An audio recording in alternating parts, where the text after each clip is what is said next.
பருத்திக்கு தண்ணி வச்சு உரம் வச்சோம்ல, இப்போ ஓரளவு ட்ரை ஆகிடுச்சு. அதனால் களை வெட்டுறோம். இப்போ இந்த வயல் களை வெட்டி முடித்தாச்சு. அங்கே தெரியுது இல்லையா அந்த இடம், ஆமாம் அங்கே தான். அங்கே 2 வயல் இருக்குது. அந்த 2 வயலுக்கு களை வெட்டணும். தம்பி கொஞ்சம் வெளில போயிருக்கான். அங்கே 2 வயல் ஓட்ட வேண்டியது இருக்குது, அதனால் போயிருக்கான்.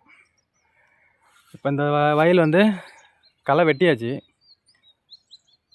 களை வெட்டும் போது செடி சின்ன சின்னதாக இருக்குல்ல, அதில் அந்த மண் கட்டியெல்லாம் போய் ஒரு சில செடி மேலே விழுந்து சாஞ்சிடும்.